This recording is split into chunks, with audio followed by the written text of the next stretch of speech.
In the neon-soaked ruins of tomorrow's megacities, rain cuts through holograms and rising steam. If this is just the prologue, what will our world look like 50 years from now, when technologies incubating in today's laboratories finally spill into the streets? From neon-soaked alleys to skyways of glass and steel, tomorrow's cities pulse with living data. Neural links, swarming drones, and self-evolving machines. These are the technologies that could reshape humanity.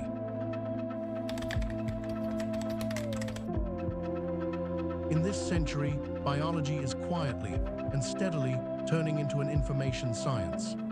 DNA is treated like code. 3 billion chemical letters in a human cell, read, edited, and compiled by machines. Cells become tiny, programmable machines running genetic software that can be updated like an app, rewriting how our bodies grow, heal, and age. Inside a neon-lit biolab, CRISPR swarms through glowing cells, like microscopic code, rewriting broken genes with atomic precision.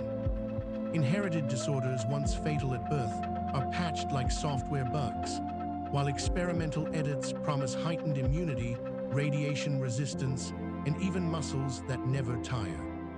In clinics of chrome and glass, organs are no longer donated. They are grown to order in bioreactors.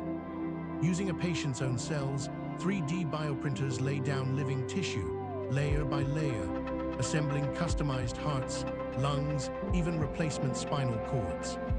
If scaled up, regenerative medicine could turn a failing organ from a death sentence into a scheduled procedure, adding decades of healthy life instead of years of decline. On the street below, bioaugmentation is as unremarkable as an umbrella. Synthetic tendons flex under translucent skin, carbon fiber bones gleam at each neon-lit step. Retinal overlays whisper data onto every surface, real-time air quality, credit scores floating above strangers, live health metrics, blinking in the corner of your eye.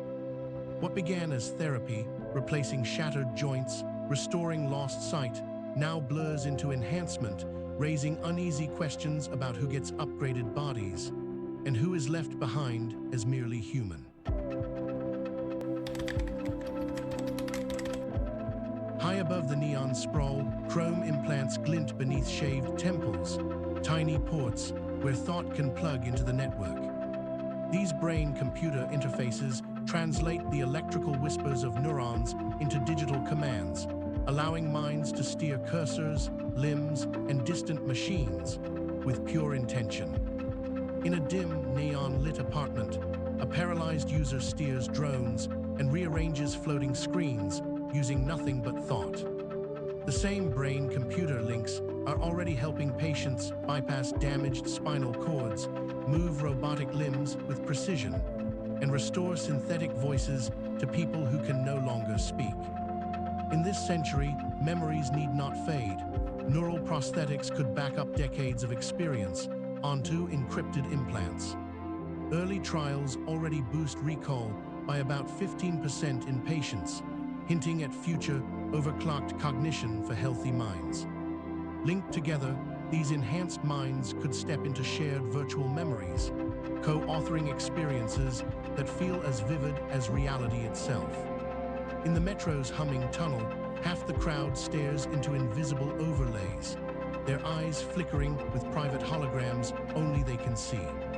Every glance, micro-expression, and wandering thought becomes a data point quietly harvested by algorithms that learn your fears, desires, and price of persuasion.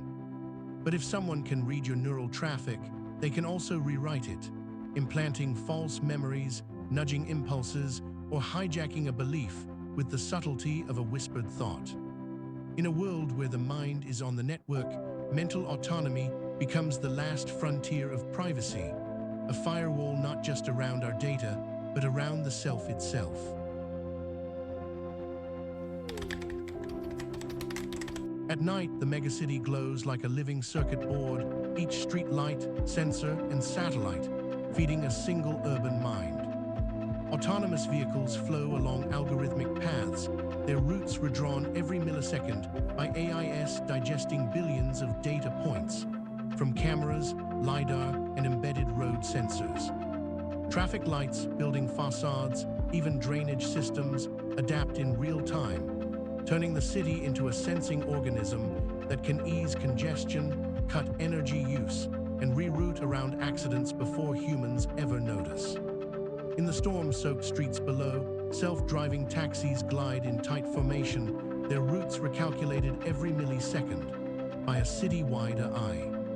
Above them, delivery drones thread the canyons between skyscrapers, each package tagged, tracked, and timed to the second. From warehouse shelf to doorstep, algorithms choreograph every movement, squeezing minutes, fuel, and wasted space out of the global supply chain. Skyscrapers throttle lights, temperature, and elevators in real time, shaving gigawatts from the grid as night settles over the city.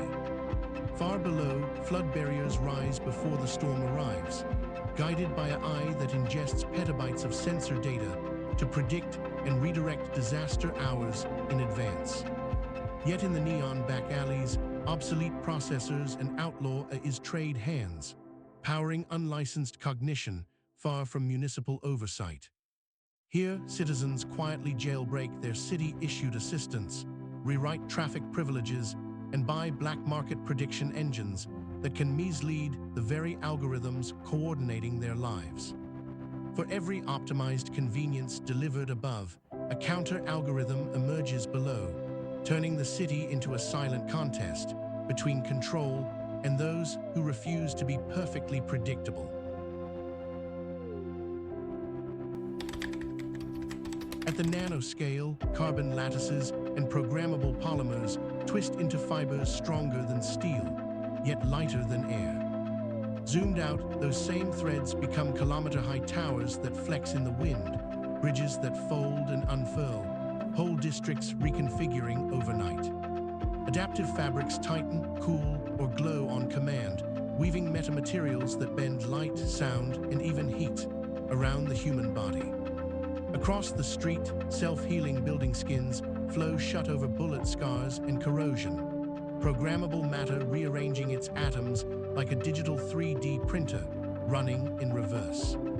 In a chilled, blue-lit vault, quantum processors hum at nearly absolute zero, guarded like digital crown jewels. On each quantum chip, qubits flicker like swirling probability clouds, exploring millions of paths at once, instead of one after another. As quantum computers scale up, today's strongest encryptions fall within hours instead of millennia, forcing the birth of quantum-proof shields. In this invisible arms race, latticed algorithms and quantum key distribution promise nearly unbreakable channels, even as new machines probe for their weakest qubits. In a 4-meter micro apartment stacked above a neon artery, one resident reaches for a headset lighter than a sheet of paper. As it seals around their eyes, the peeling walls and humming pipes dissolve into a kilometer-wide virtual city simulated down to every raindrop and every reflected billboard. In mixed reality megacities, commuters log into holographic offices, where colleagues appear as volumetric avatars and desk space stretches into infinite virtual whiteboards and simulated laboratories. Friends meet nightly in shared sky lounges that exist only as code, while mixed reality street markets host auctions for purely digital real estate, fashion, and AI-crafted experiences, traded like physical goods. As our virtual horizons expand, humanity's gaze turns outward toward a very real new world. On Mars, beneath a copper sky loaded with electrostatic dust, swarms of autonomous robots print habitats layer by layer. From high above the atmosphere, Earth glows like a living circuit board, ringed by orbital foundries and skeletal space habitats under construction. Vast solar arrays unfurl in permanent sunlight, beaming clean power toward the planet, while automated refineries mine asteroids for rare metals and propellants. In this web of stations, shipyards, and distant colonies, humanity edges toward a multi-planetary civilization, with Earth becoming our luminous, fragile home port. Ahead of us, two futures flicker side by side, competing for our attention. In one, clean energy hums through transparent towers, citizens share abundance through encrypted cooperatives, and pollution curves fall towards zero.